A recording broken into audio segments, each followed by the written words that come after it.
Okay, thank you. What do you think, Ted? Should we, I think we should start. do you think we should start? Okay. Okay, well, then we can do that. I'm going to hit play so you'll see, I think, my full screen. Do you see my full screen now? Yep. Okay. Okay. Well, welcome everyone. This is a nice little intimate group here.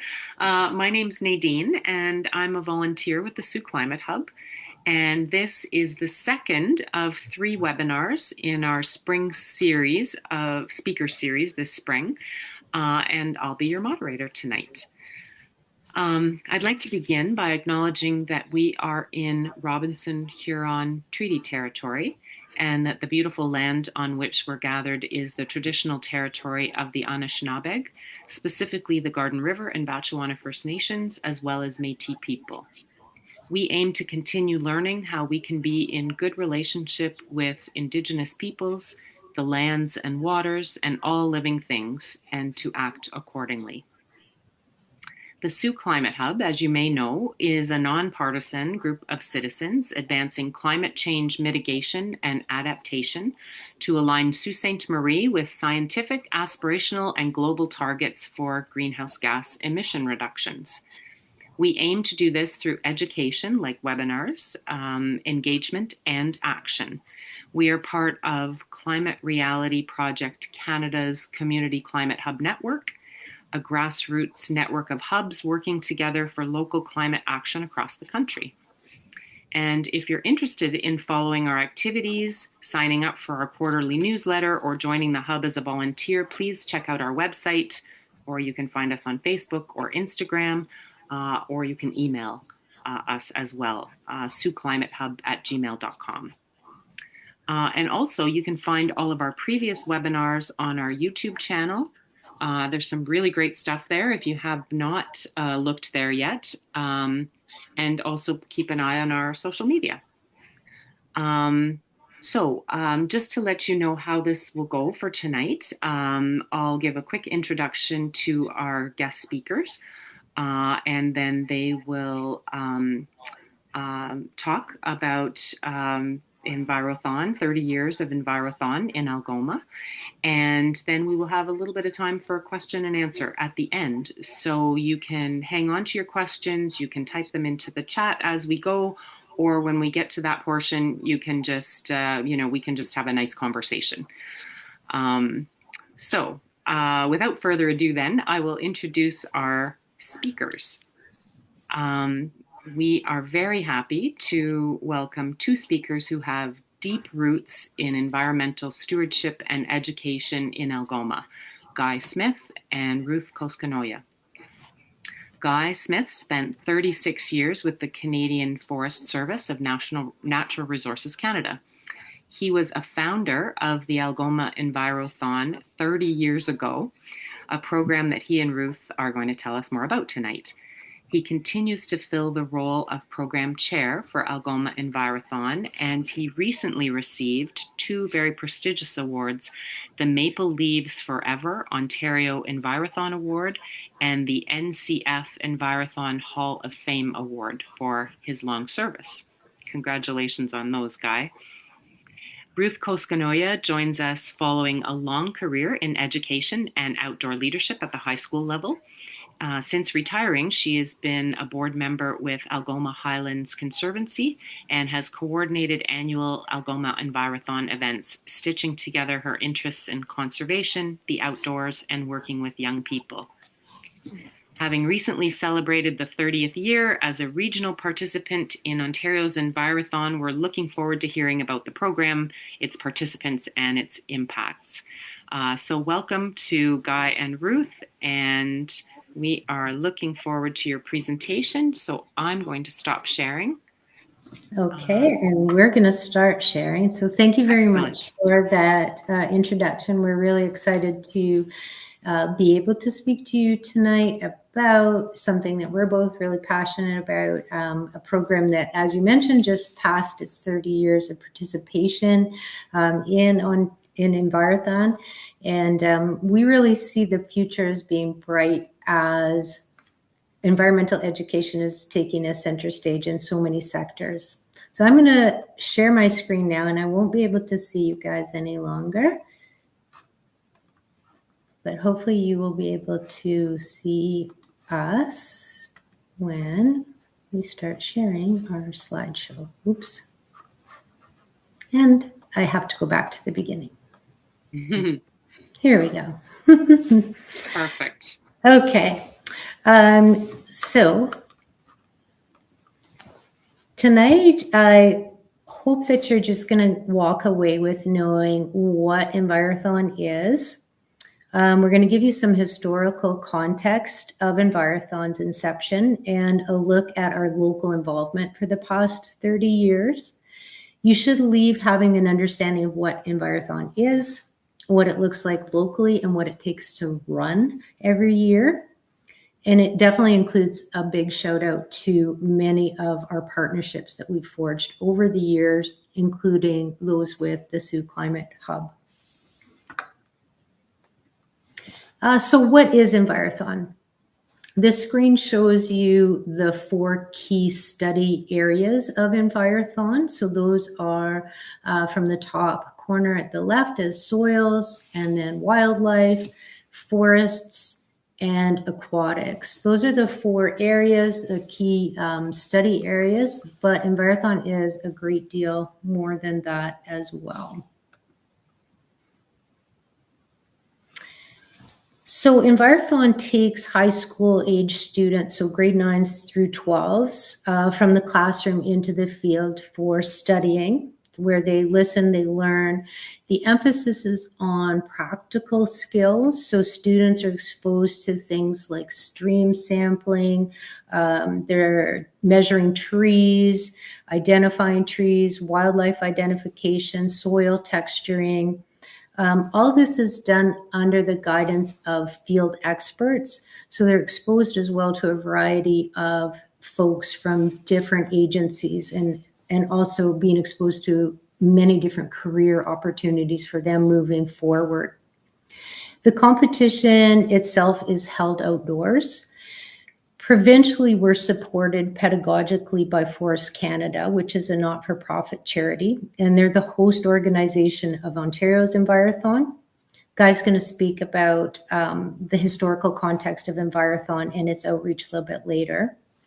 Yearly, we have 50 students from the Algoma District School Board participate in the Envirothon. Successful regional teams then advance on to the Ontario Envirothon for a chance to represent the province and the nationals. And this year, the provincials is going to be towards the end of May at the University of Waterloo. And the nationals is in someplace called Starksville, Mississippi. So kids are really always excited about winning, and going to the University of Waterloo is a real highlight as well for that winning team. In terms of skills, a lot of our alumni do go on into careers in environmental sciences, but the real takeaway is in those transferable skills that can really be applied to just about any career to help garner success. There are things like team building, communication, problem solving, critical thinking, as well as the overarching appreciation and encouragement of environmental stewardship, which to me is the most important component of the whole program. The next bit, we're going to attempt to show you a video. The volume is a little bit low. It's going to be 2 student voices from the fall, from our 30th anniversary. And Guy did a little interview with Levi and Ann to ask them about why they studied Envirothon. They're both senior students. I think they're both grade 12s this year. So this will be their 4th year competing. So let's see. Hopefully it's going to work for us.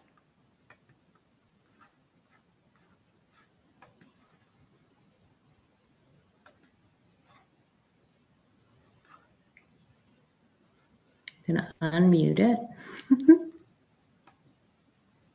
If it'll let me. There you go. There we go. Oh, I think I just have to play it and it unmutes. Oh no, it doesn't want to. This is my third year doing it. I believe this is my fourth. Okay, so you keep coming back. What brings you back? I have a love for the environmental sciences and sciences in general, and it's great to learn about the environment and what we can do to preserve Fantastic. our forests and different ecosystems. Yes, thank you, Anne. And how about you, Levi? I have a curiosity about the environment. I want to know how it works, and I also come back for the challenge since, well, it's very hard thinking on the spot. Since I like to think on the spot with scenarios. And do you find Envirothon helps develop that skill? Oh yeah, it helps develop that skill, like thinking on the spot, improvising. Excellent, fantastic.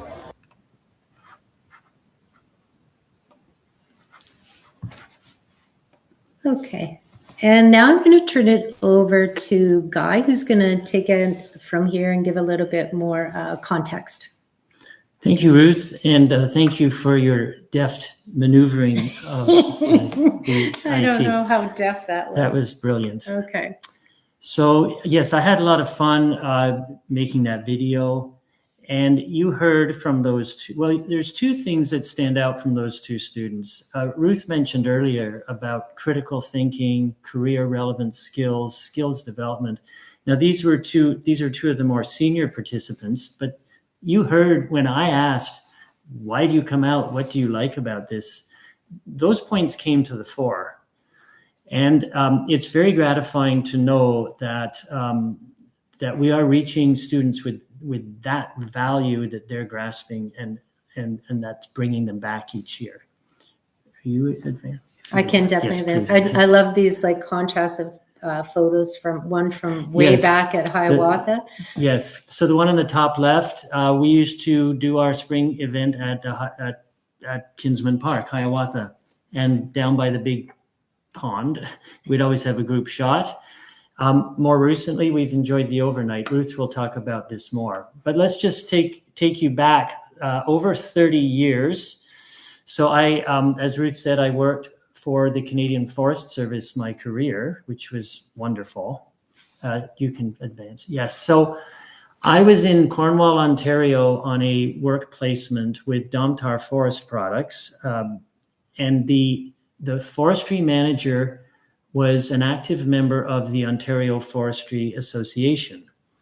And through that involvement, he became quite aware and interested in this youth program, which the Ontario Forestry Association was following, a program in the United States. It had a good track record there. It was engaging high school students in environmental learning in the field, in teams.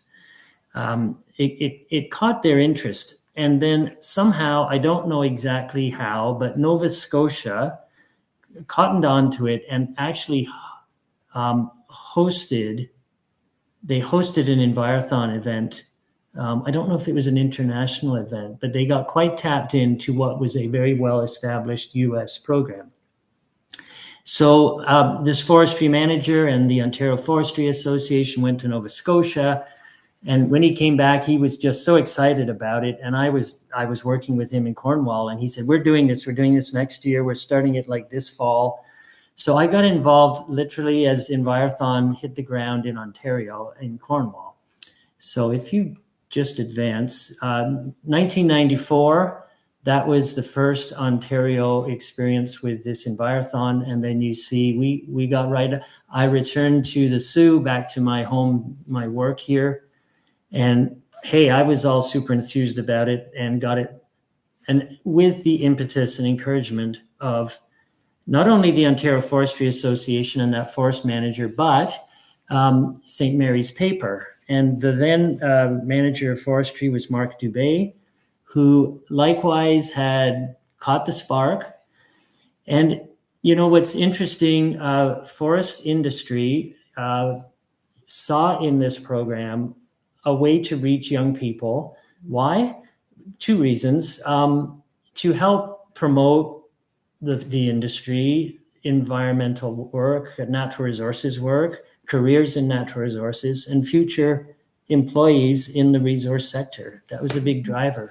And well, thanks to that commitment, there was, things really started to take off.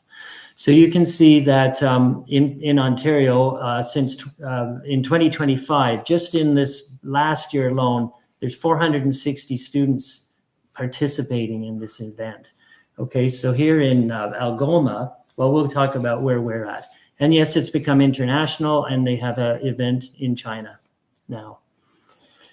So the Ontario Forestry Association today is called Forests Canada. And you see a quote on the left from their outreach coordinator, specifically acknowledging the significant role that Algoma has played. We have always been a big part of it from day one. And every year we're there, our students, our teams are part of this, and we've been there for the past 30 years and counting. In that first event, I recall being at the Sioux College Woodlot with our colleague, Paul Hazlitt, who worked with the Canadian Forest Service. There were staff of St. Mary's Paper, the Ontario Ministry of Natural Resources, Department of Fisheries and Oceans, and Sioux College. So that covered all those core topics. And then, of course, the school teachers, the schools. So we got up and rolling, and we really haven't looked back.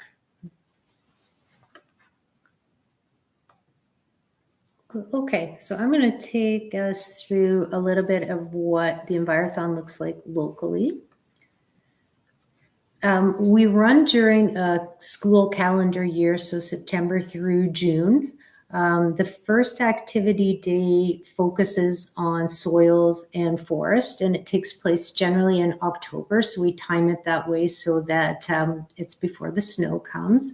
So the top left picture is from this past year out at the anniversary plantation, as well as the picture beside it with those three young girls sitting, or they're standing in a soil pit. So if you ever do come across some tape out in the forest and there's a mysterious looking pit dug, it's not a crime scene. It is probably Paul Hazlitt and Rob Fleming's soil pits. So that's what forests and soils look like in October. This year was our big anniversary, so that was a super fun celebration. The Conservation Authority out on Fifth Line has also been a host for that day as well. We do have winter activity days hosted by Sioux College, so there's a couple of photos there in both of the bottom corners, some students with some pelts, and you see some antlers, some scat, and we're really lucky that Sioux College has been a partner since the beginning, because it gives us access to so many of their resources as well as their students. So their second year students actually run those program days for us in the winter time, and they're fantastic teachers. Also gives our high school students an appreciation for a program that they may be interested in. So it's really good synergy as well for them. And then our spring competition day is out at Stokely, and those two bottom middle pictures, that's our, doesn't show up that beautifully, but we have a beautiful trophy there in glass that's cut out three-dimensional as a little conifer tree. And the favorite thing for Stokely is that our students kick off their shoes in the foyer. So that's why there's a picture of 50 pairs of shoes there. Because they really appreciate how wonderful our students are. They're really well behaved. We touch wood because we're about to have this spring event. We've never had any issues with students at all. They're just a joy out there. So those are the activity days. The special topic changes every year. So this year it is non-point source pollution. And so we were lucky enough to have the Nordic Institute run a fantastic day in the fall. So that was in addition to the other days that our students have exposure to. That gave them exposure to Algoma University's labs, as well as some of their professors, and talk on microplastics, the problem and the pervasiveness of microplastics in the environment and in the waterways as an example of non-point source pollution. So it just fantastic, again, partnerships that we have. A highlight, I think, for the students is our spring competition day. So that is happening this Friday and Saturday. And it's a highlight because Stokely is such an incredibly beautiful area to host in. And it is an overnighter. So the students have kind of a nice camp out in their chalets out there, a bonfire. They get to network with one another, meet other kids from other schools. So it's a really fantastic opportunity for students. And something that Paul Hazlitt introduced a few years ago when the special topic was on invasive species was a periwinkle poll. And we've now called it a legacy project because there's so much periwinkle out at Stokely that it's probably going to take the next 30 years to eradicate, if it's ever even possible. But happily, we are making a dent. This will be the third time we've done it. And it actually is heartening to see the difference that it's making. So here's just a little bit of overview of the 4 different areas of study, starting with aquatics. The far left picture is Daniel Featherstone from Huron Shores. He's teaching the kids about kick and sweep as a technique. He's pulling out different samples, and then kids are using a dichotomous key to try and identify the different species. Corinne Wilkinson from Central Algoma Land Trust runs that every year for us. So that's another great partnership that we do have. Students are learning about indicator species. They're learning about, why seeing a caddisfly, for example, in a stream is a really good sign. So these are things I'm learning too, because my background was not in science. Okay, for forests, Guy can definitely talk more about the forests. You see pictures here of students using a clinometer. They're learning about how to measure a tree at DBH. They're learning tree identification. They're learning aging a tree with the slices of the tree, the cookies of the tree. So this is, again, great field work, great exposure. Some of the partners that we have are the Canadian Institute of Forestry, the MNR, OFRI. We're so lucky to have them, as well as the Conservation Authority. And then the next one is soils, which you guys probably know, both Rob Fleming and Paul Hazlitt. Paul actually has been, I think, boots on the ground since the inception of Envirothon back 30 years ago. And he's actually the author of the most recent study guide for Ontario on soils. So kids are super, super lucky to have these dedicated and very experienced resource people teaching them. So things that students learn about, they learn about soil texturing, stratification, the age in a soil pit. So you're standing in geologic time. Those students that are in a soil pit are learning all about how to gauge how many millennia have passed in the pit that they're standing in. This year, he's definitely going to be baling again, because I was out looking at the site, and there's about 20 centimeters of water for him to be baling. So dedicated, fun field work. And then the last of the 4 field studies is wildlife. Again, we're super lucky to have Sioux College. You can see some of the samples there. We've got skulls there. They've got scat there. They've got taxidermied birds. We're very lucky to have Rob Rutledge come out every year for this. And then we're really lucky to have Alyssa Mudo run the Sioux College Day at Sioux College with her students. What I haven't talked about is the presentation component, and it is tied to the special topic. The morning of the competition, students receive a scenario that they then have 90 minutes to plan how to do a presentation to not exactly solve a problem, but to give like a consultant's view of how to approach it. Each year, the scenario is created in partnership with Forests Canada and a provincial university. and then presented that morning.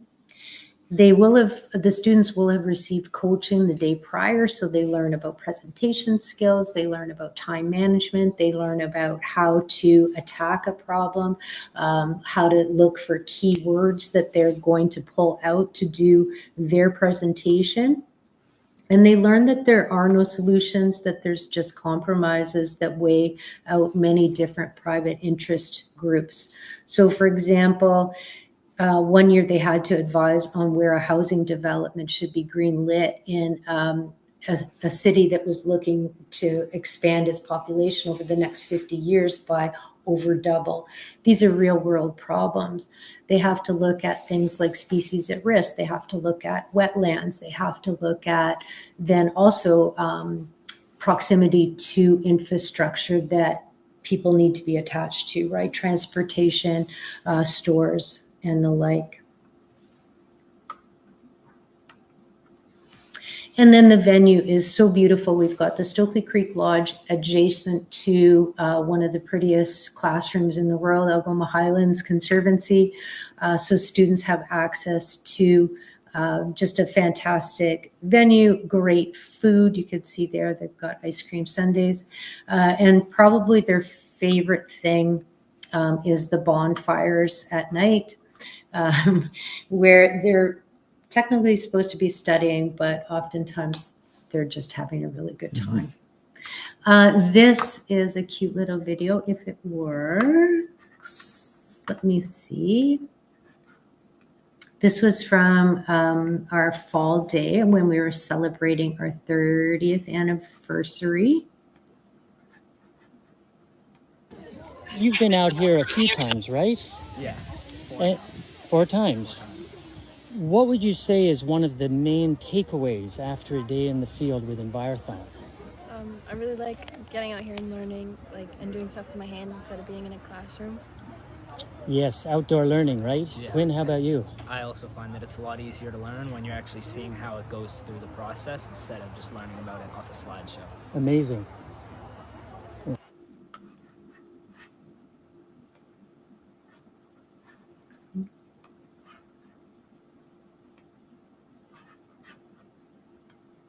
Okay. And so that was just a little, those kids were from Cass, and we've had those kids out. I think that they're also senior students now. Okay. Thank you, Ruth. So just moving along, I mean, Ruth just painted a great picture of what is Envirothon, how does it operate, what is that participation all about? And that the last video was at this plantation on Landslide Road we call the Anniversary Plantation. It's stewarded by the Canadian Institute of Forestry local section and the Sault Ste. Marie Region Conservation Authority. And those two organizations partnered together to plant those trees over 40 years ago. So that's an example of what it takes to run this program. Next slide. I've been involved for 30 years, but it was like just recently that I stopped and I just made this very simple slide. Like, what does it really take? And it looks simple, but I want to expand a little bit on it. There's the core that makes the thing run. So you're listening to myself and Ruth. My role as chairperson, it's tended to be just helping assure that we have the resource people identified, a little bit of strategy as to, well, who else might we approach, making sure the funding picture is there, and then working very closely with Ruth in the coordinator role. And her role is so vital to the actual events coming off and happening. So you've heard that we're heading out there on Friday.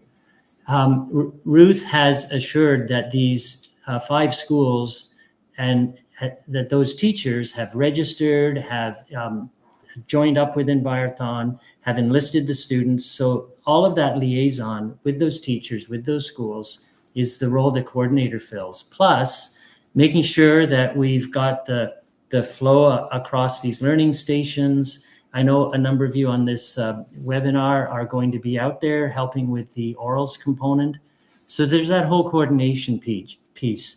So we coordinate by having dedicated teachers we work very closely with. And then, of course, ultimately, it's student participation. And as you've seen in these little snippets, and when you come and be part of it, you will see there's a clear enthusiasm factor. There's this fun side of getting out together and not being in the classroom. But amazingly, they're writing tests. They're picking up tools they've never used before. They're listening and making notes. So they are studying and learning, but in a very different mode. Then there are the volunteers. And before the webinar started, we were just relating how quickly Ruth and myself were able to compose our required volunteers for this spring learning day and competition. And I think it's a testimony to the longstanding relationship that we've built up, and in particular, our effort last fall to celebrate our 30th anniversary. It really consolidated a lot of our partnerships. It reinforced and strengthened our network, and it built that community awareness. I'd be hard pressed to spit out the numbers offhand, but just in terms of student participation, we're running the program with 50 students coming through on an annual basis, and historically the numbers were even higher. So over 30 years, we've reached over 1,500 contact points with students, and amazingly, some of these students return. So you're reinforcing this environmental learning, this skills development, right? So aside from those core elements, there's the whole supportive community.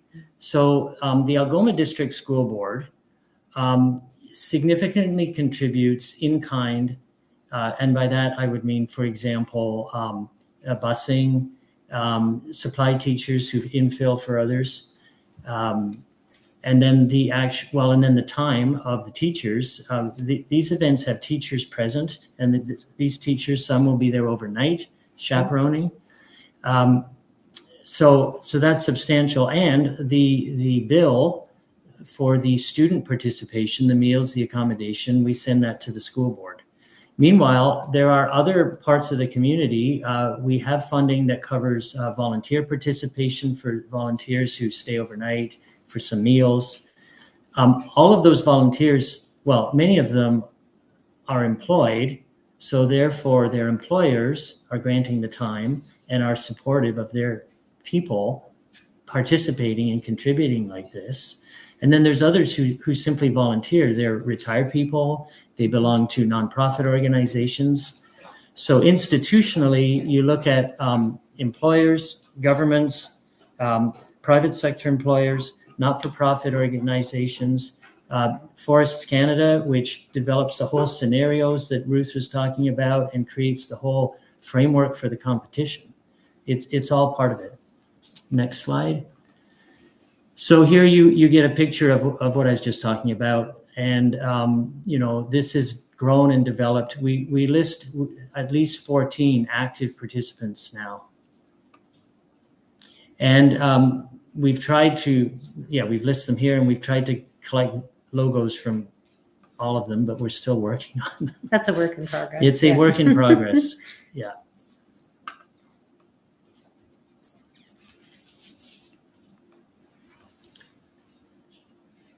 Whose slide is this one is the video yes. of the cute little happy 30th anniversary yes. with you and Quinn and me trying to Charity. Be a videographer. You do pretty good. So what's special this year is it's the 30th anniversary of Algoma Envirothon. So all together now, happy 30th Algoma Envirothon. So we had cake, we had speakers from all levels of government. We composed, Ruth compiled testimonies that I had gathered from past participants. So we had students and teachers over these 30 years who contributed their reflections. Mm-hmm. And then we had Stephanie Grand, who herself is an alumnus from the early 2000s, if I recall. She now works for Department of Fisheries and Oceans. She is an example of a person who was inspired into a career in natural sciences through her participation with Envirothon. And among these testimonies, we heard it from others who are, if they're not working in natural sciences, they're in fields where they attest to what Ruth said at the beginning: the teamwork, the communication skills, the critical thinking skills. You know, what you heard from Quinn, from Levi and his colleague there. So it's definitely fuels career interest and academic pursuits. Mm-hmm. And I love that these quotes from past participants span from 1995 right up to 2025 with Alex Pippin. Yes.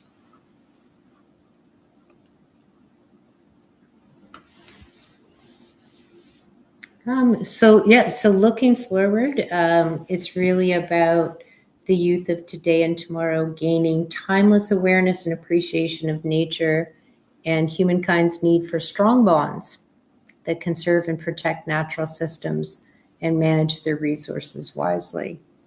The knowledge, technology, and interpersonal skills introduced through Envirothon will foster such a future. And what I get excited about is this intergenerational knowledge exchange. During our activity days, we see early career, mid and late career, and retired people, and we see college and university students. So not even counting the secondary school students, mm-hmm. We've already assembled this community of enthused people sharing and exchanging knowledge across generations. In itself, such a gathering promotes interaction. And then when you add the developing minds of 50 adolescents and their educators, a dynamic is created that favors learning across generations. It promotes positive role modeling and career awareness. This slide just, I think it reiterates everything you just said. And I think we're pretty much wrapping up. So at this year's, we have 3 alumnus that are coming out as volunteers. So the Central Algoma Land Trust has Jasmine Gall is coming out. So she's an alumnus. Celeste Shoas, who's a University of Guelph student, is coming. And also, I believe Jasmine's partner's coming out on the Saturday, and he was a Simcoe student in Envirothon and went to provincials. And then Stevie has volunteered. And Stevie is also alumnus, so 4. So that concludes our presentation, and I'm going to try and stop sharing the screen so that I can see you all again. I'm gonna cancel. Yeah, I can see faces again. Well done. Yeah. Good job, guys. That's great. That worked perfectly. No surprises, shall we say. That's really great. Thank you, guys. It is amazing to think of all the students and teachers and volunteers that have been touched by these experiences all over 30 years. It's that's a big population of people. And it's really something that the teachers are spending their Saturday as well out there, you know, and every year it's dedicated teachers that come out and they love the experience and they love, what it offers their students as well. So they buy in, they see the value of it and are willing to give up their time as well, which is fantastic. Yeah. And is it true? I'll start off the question period, and then the rest of you, please be ready with your questions as well. Is it the case that most of the students that come, like they're in a, like it's a club at school? Is that it? They join the environmental club and then they meet together through the year? Or? Yes, it is extracurricular for Yeah. Algoma District. It's not a school-based study. Yeah. And they are, they have all of these 86-page guides or whatever it is for each of the different components, plus the special topic. And it's funny because some of the junior kids will say, you'll say something about the guide and they'll say, there's a guide. And then another student last year said, on page 86 of the soil guide. And it was like, oh my good gosh, so you have a real range of enthusiasm and uptake. And so you have some of those senior kids really mentoring the juniors as well. Yeah, interesting. And then I imagine like some of those teachers then are basically through, like they're not just coming for this event. They are working with their respective groups throughout the school year to kind of promote environmental education, I guess, right? Well, I think Ruth's probably closer to the schools than I, and Paul Hazlitt, he's really gotten into those schools a few times. They've invited him in. So I Okay. learned from Paul what goes on. He was saying, I think it was White Pines, he was there, and there's the Envirothon club, and like at the beginning of the year, students sign up for it, and they're oversubscribed because we've learned for operational reasons where it's best to limit the numbers. There's different reasons for that. But the point is, there's a certain base that gets in. It takes the teacher to organize it. Yeah. And then we have these days that Ruth was mentioning, right? So we go to the anniversary plantation in October. There's the Sioux College Aquatics and Wildlife event in the winter. And then Ruth was able to get that other day with the Nordic. Yeah. The Nordic Institute. And then they know there's this event at Stokely. So even if there isn't a lot of application in the interim, there are these activity days. Yeah. And each of those days, we have a different composition of volunteers, and it's in a different location. Yeah. So it just enriches the whole experience. Yeah. And this year, we were lucky to have Joni McGuffin from the Lake Superior Watershed Conservancy. She's going to come and give just an after-dinner 30-minute talk about non-point source pollution. They talk about a fantastic resource. Absolutely. She lives right in the neighborhood and is very enthusiastic about environmental education and outreach. So there's another great contact that we've got just new this year. Isn't that great? Yeah. Excellent. Yeah. It's really great to think about young people, kind of, being interested in this stuff and actually spending their time on it. It's great. Are there other questions from any of you who are here this evening? You can just, since we're such a small group, you can just, blurt it out. Hey, Nadine. It's Carmen. I was looking for the raise your hand and I can't find it. But anyway, here I am talking. This is an unfair question, I think, because it's way outside of Envirothon. So I'm going to start off, first of all, saying the reason it's there and outside is because you've inspired me so much with what you've said and demonstrated what you can do. I attended 3 years ago and I was just in love with it. So my outside questions, first of all, from things that I've read, and of course I was, 20 something in the 70s, the environmental movement rose and was very, very strong at that time. And then since then, it just faded away until I think now there's a resurgence, partially because of the climate change urgency that some people believe. So I'm wondering, did you notice that in Envirothon, that wave of investment in environmental concern? No. Sorry, I'm answering because you're the one with 30 years of experience. My so first. You would have a good. I wouldn't. So we started it in 95. Thank you. 1995. No, I think so my short answer is no. I'll just try to be brief here. What seemed to draw the students out was an enthused teacher. We had a few days in the early days where we didn't put a limit on it, and at Hiawatha we said, well, bring as many students as you can bring. We once had, like, I think one school brought like 50 kids. We probably had like 70 or 80, which was way too many. I think it was teachers. Now maybe, but I never perceived the teachers necessarily to be strictly environmentalists. I think they were wanting their students to know there were these other pathways. You live in this amazing place with natural resources abundant. Where can that take you in and out of high school? I think that's what it was. So I'll stop. Good to hear. And then my second question is that forest schools for elementary school kids, are you familiar with that program at all? Does Natural Resources Canada inform that at all, or do you know anything about that?